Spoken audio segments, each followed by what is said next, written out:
생생하게 상생하며 YTN 라디오 생생경제. 안녕하세요. YTN 라디오 생생경제 김혜민입니다. 오늘은 2021년 재보궐선거 투표일입니다. 이번 사전투표는 역대 최고치인 20.54%를 기록했습니다. 오늘도 많은 분들 투표하셔서 보궐선거 투표율이 역대 최고를 기록할 수 있기를 바랍니다. 저도 오늘 투표하고 왔습니다. 20년째 하는 투표인데 할 때마다 저는 떨립니다. 저기 계신 분들이 평소에는 저 같은 사람 신경이나 쓰시겠습니까? 그래도 오늘은 유권자로서 어깨에 힘이 팍 들어갑니다. 고백하자면 사실 이번 투표 저도 하기 싫었거든요. 그런데 생생경제에서 제가 여러분께 꼭 투표라고 말했고 또 투표하세요라고 오늘 말할 텐데 제가 안 할 수는 없잖아요. 이번에 선출되시는 분들 본인들이 유권자 앞에서 한 말들은 꼭 지키시기 바랍니다. 아니 하신 말에 반이라도 꼭 지켜주셨으면 좋겠어요. 2021년 4월 7일 YTN 라디오 생생경제 지금 시작합니다.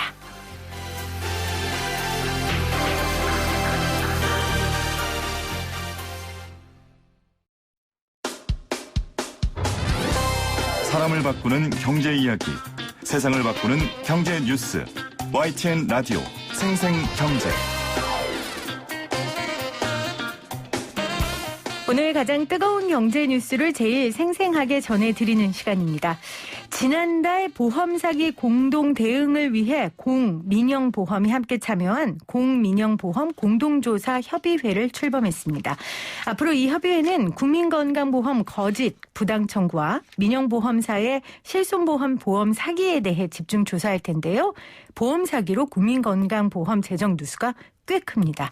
오늘은 이 보험 사기에 대한 이야기 나눠볼게요. 손해보험협회 보험사기조사팀 김기용 팀장님 나오셨어요.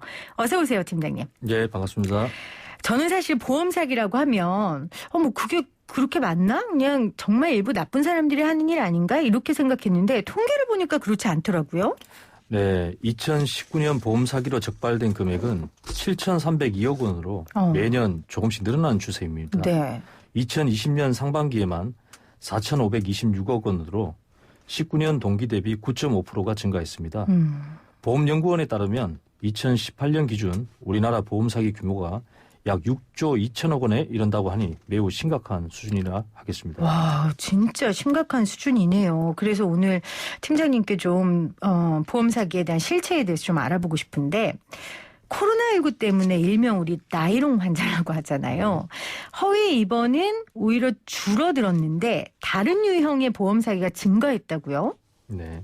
좀 유형별로 설명을 해 주시겠어요? 네. 코로나 감염 우려로 일명 나이롱 환자로 불리는 허위 입원은 많이 줄어들었습니다. 입원을 하지 않아도 되는 허위 장애, 허위 진단, 고의 사고 등이 많이 증가했습니다. 2020년 상반기 보험 사기 적발 통계를 보면 허위 장애가 51%, 허위 진단이 30.5%, 속칭 딕쿵이라 불리는 자동차 고의 사고가 네. 28.3% 증가했습니다. 또한 병원의 과장 청구는 431.6%, 정비 공장의 과장 청구는 92.4% 증가했습니다. 네. 구체적으로 조금 더 살펴보면 일단 제일 많은 유형을 보니까 보험사고 사실을 왜곡하거나 피해를 과장하는 허위 과다사고 유형이 66%가 넘어요. 그런데 이제 청취자들 입장에서는 이게 어디까지가 진실이고 또 어디까지가 왜곡과 과장인가 이걸 굉장히 궁금해하실 것 같은데 설명을 좀 해주시겠어요? 네. 먼저 허위 사고는 보험금을 편취할 목적으로 발생하지도 않은 가상의 사고를 만들어 내는 것을 말하는데요. 사망보험금을 타기 위해 허위로 실종 신고를 하는 경우부터 여행 중에 휴대폰을 도난당한 것처럼 꾸며 보험금을 청구하거나 오래된 핸드폰을 교체하기 위해서 허위로 분실 신고를 한 후에 보험금을 청구하는 경우까지 다양합니다. 네. 과다 청구는 보험사고는 발생했는데 피해를 부풀리는 경우를 말합니다. 이러한 유형의 특성상 일관된 기준이 있는 것은 아니고 네. 상황에 따라 다르게 적용이 됩니다. 경미한 접촉사고로 1년 이상 치료를 받는다든가 사고로 시력이 조금 낮아졌는데 아예 안 보이는 것처럼 행세를 한다든가. 그런 사람도 있어요? 예, 그런 경우가 있을 수 있겠습니다. 네. 그리고 과다사고는 일관된 기준이 없다 보니까 많이 헷갈리실 텐데 쉽게 설명을 드리면 보험금은 우연한 사고로 인한 손실 보전에 초점이 맞춰져 있는데 사고가 났으니까 내 실제 손해보다 보험금을 조금 더 받아야 되겠다라고 마음을 먹고 피해를 부풀려서 보험금을 네. 청구하면 보험 사기로 처벌될 수 있다라고 말씀드릴 수 있겠습니다. 그러니까 예를 들면 제 차에 문짝이 원래 기스가 좀 있었어요. 네. 근데 이제 사고가 난 거죠. 네. 근데 이 기스도 당신이 한 거다. 이 사고 때문에 난 거다. 맞습니다. 그래서 청구하는 게 이제 과다 사고라는 맞습니다. 거죠. 맞습니다. 이 방송 들으시면서 또 양심의 가책 느끼시는 분들 계실 텐데 오늘 보험 사기에 대해서 여러분 잘 들으시고 피해자도 되지 마시고 가해자도 되지 마시기 바랍니다. 자, 보험 사기 주요 적발 사례들을 보니까 정말 대담하고 위험한 사례들이 굉장히 많더라고요. 그중에 우리 팀장님께서 좀 몇 개 공유하고 싶은 사례가 있다면 좀 꼽아주시겠어요? 네. 최근에 문제가 됐던 사례들을 설명드리면요. 백내장 수술을 할 때 검사를 시행하게 됩니다. 이 검사 비용이 많게는 수백만 원까지 하는데요.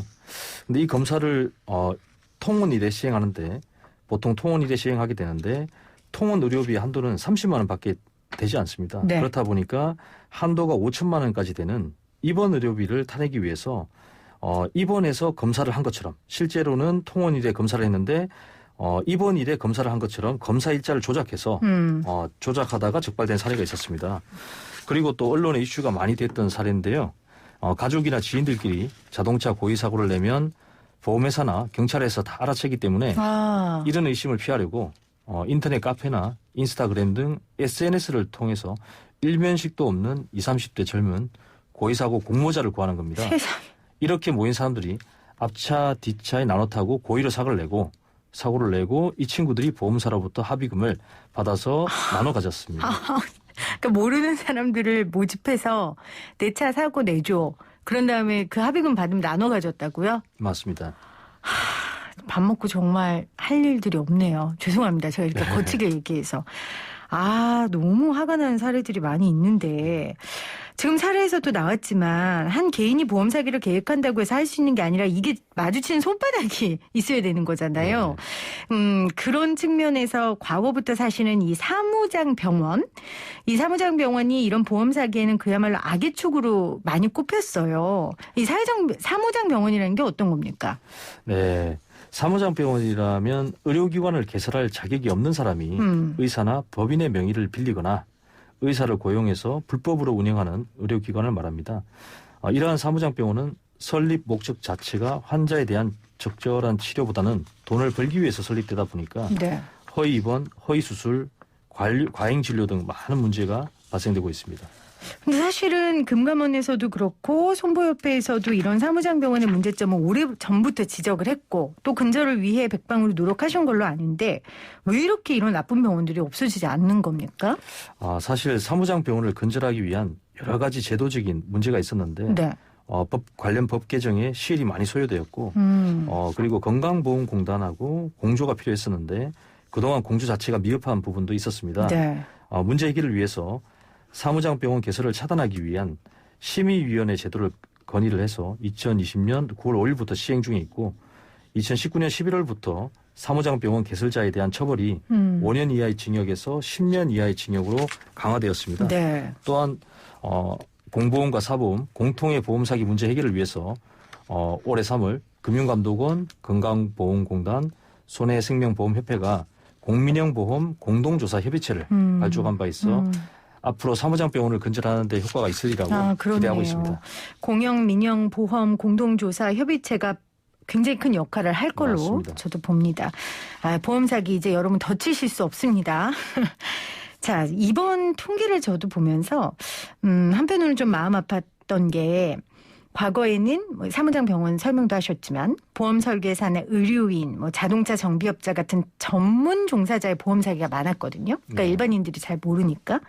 그런데 이제 코로나19 이후에는 일이 없으신 분들 아니면 일용직, 요식업 종사자의 보험 사기가 굉장히 늘었다고 하더라고요. 그러니까 이분들 물론 이 범죄가 절대 합리화될 수 없지만 이제 생활이 어렵다 보니까 결국 이런 악의 손길을 뿌리치지 못하고 잡는 일들이 있는 것 같아서 좀 안타깝더라고요. 네. 2020년 상반기 보험 사기 적발 통계를 보면 직업별로 무직, 일용직, 요식업 종사자 등 생계형 보험 사기 비중이 많이 증가했습니다. 네. 무직 일용직은 22.9%, 요식업은 137%가 증가했는데요. 또한 청년층의 보험 사기가 많이 증가했습니다. 앞에서 말씀드렸다시피 디쿵 등의 고의 사고를 통해서 보험금을 편취하는 사례가 증가하고 있고요.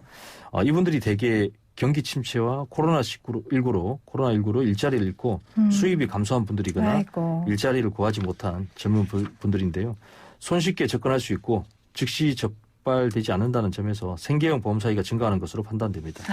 네. 참 마음 아픈 일이지만 저희가 이 인터뷰를 하는 이유를 여러분 잘 아실 겁니다. 앞으로 처벌도 굉장히 강화됐고요. 그리고 적발도 쉽게 적발할 수 있도록 여러 가지 시스템들이 마련됐으니까요. 여러분 아무리 힘들어도 보험 사기에 가담하시는 일은 없었으면 좋겠습니다. 사실은 이 보험 사기라는 게 안 걸릴 것 같고 뭐 우기면 될 것 같고 아까 말씀드린 것처럼 이거 차 이번에 사고 나서 긁힌 거야 내 문자 이렇게 우기면 그 증명할 방법이 없잖아요. 당장 보험금 타면 생활에 도움될 것 같고 그래서 이제 나쁜 마음을 먹지만 결국은 잡히는 거죠, 팀장님. 네, 맞습니다. 보험 사기는 당장은 그냥 넘어갈 수 있을지 몰라도 네. 언젠가는 꼭 적발된다는 것을 아셨으면 좋겠습니다. 보험금 청구 이력이나 사고 내용은 사라지지 않고 보험사 데이터베이스에 저장되어 있어가지고 보험회사에서 AI 등을 통해 보험 사기 의심자를 끊임없이 추적 관찰하고 있습니다. 네. 그리고 공모자 중에 일부가 다른 보험 사기로 수사받다가 적발되는 경우도 많습니다. 생계형 보험 사기자의 경우 안타까운 마음도 있지만 적발 시에 금융질서 문란자로 등록이 되어서 카드 사용이 정지되거나 신용거래에 제한이 생길 수도 있으므로 네. 혹시라도 하는 마음에 보험 사기 함정에 빠지지 마시기를 부탁드립니다. 금융질서 문란자로 등록이 된답니다, 네, 여러분. 너무 힘들어서 잠깐 이런 잘못을 저지르면 아예 금융질서 문란자로 등록이 돼서 신용거래를 못 하실 수도 있어요. 그러니까 다시 한번 거듭 말씀드립니다. 너무 안타까워서 그래요. 저도.